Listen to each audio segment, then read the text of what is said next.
أشهد أن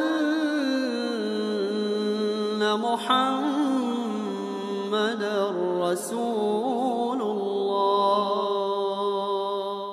السلام علیکم ورحمۃ اللہ وبرکاتہ۔ معزز ناظرین، اب ہم بات کریں گے پیارے نبی صلی اللہ علیہ وسلم کے خاندان کے تعلق سے، اس لیے کہ نبی پاک صلی اللہ علیہ وسلم کے خاندان کے بارے میں بھی جاننا ضروری ہے۔ آپ صلی اللہ علیہ وسلم کا خاندان بڑا مبارک خاندان ہے۔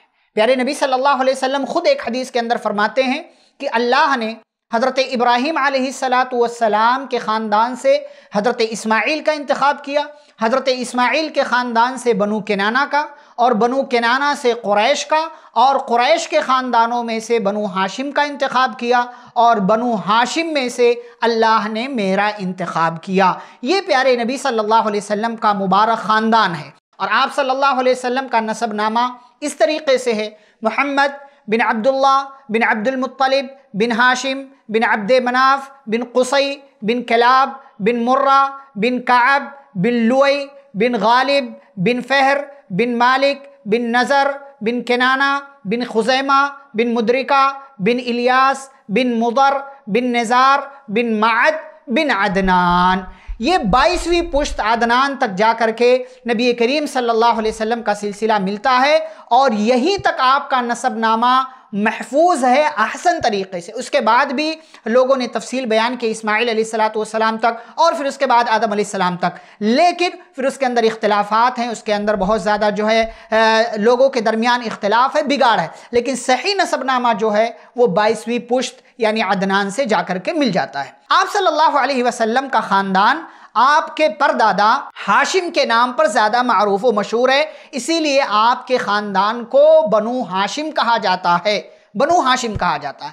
آپ کے پردادا ہاشم کون تھے؟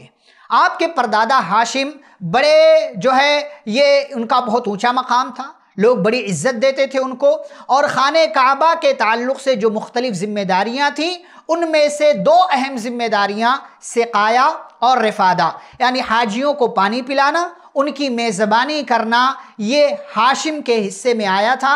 نبی پاک صلی اللہ علیہ وسلم کے پردادا ہاشم یہ کام کیا کرتے تھے، یہ ذمہ داری نبھاتے تھے، اور یہ وہ پہلے انسان ہیں کہ جنہوں نے حاجیوں کو سالن میں روٹی توڑ کر کھلانا شروع کیا۔ اسی مناسبت سے انہیں ہاشم کہا جاتا ہے، اور ہاشم کا مطلب ہوتا ہے توڑنے والا۔ انہوں نے کئی ایک شادیاں کی۔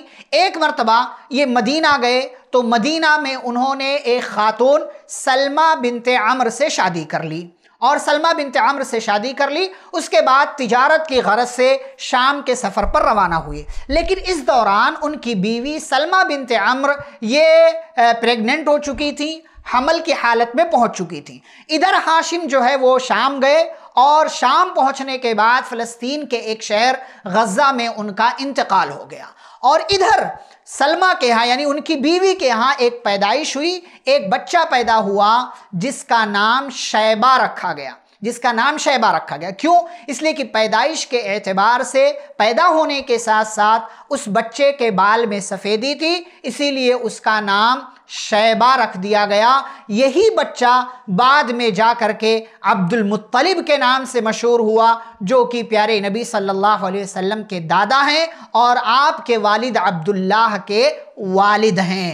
ہاشم نے 4 بیٹے اور 5 بیٹیاں اپنے پیچھے چھوڑی، اور اس طریقے سے پیارے نبی صلی اللہ علیہ وسلم کے خاندان کا یہ تعارف مکمل ہوتا ہے۔ آپ صلی اللہ علیہ وسلم سب سے افضل اور سب سے بہترین خاندان میں سے ہیں، اور آپ صلی اللہ علیہ وسلم کائنات کے سب سے عظیم ترین انسان ہیں، کائنات کے سب سے عظیم ترین فرد ہیں، کائنات کی سب سے عظیم شخصیت ہیں، اور آپ صلی اللہ علیہ وسلم کا انتخاب اللہ رب العالمین نے کیا ہے، اور اللہ نے آپ کو خاتم الانبیاء والمرسلین بنایا۔ اس کے بعد انشاءاللہ ہم پیارے نبی صلی اللہ علیہ وسلم کے دادا عبد المطلب کا تعارف پیش کریں گے، اور عبد المطلب سے جڑی ہوئی 3 اہم باتیں آپ کے سامنے پیش کی جائیں گی، جو آپ صلی اللہ علیہ وسلم کی پیدائش سے پہلے کے 3 اہم واقعات ہیں۔ انشاءاللہ اگلی ملاقات میں یہ چیزیں آپ کے سامنے پیش ہوں گی۔ رب العالمین ہم سبھی کو پیارے نبی صلی اللہ علیہ وسلم کی سیرت طیبہ سے فائدہ اٹھانے کی توفیق دے، آمین۔ والسلام علیکم ورحمۃ اللہ وبرکاتہ۔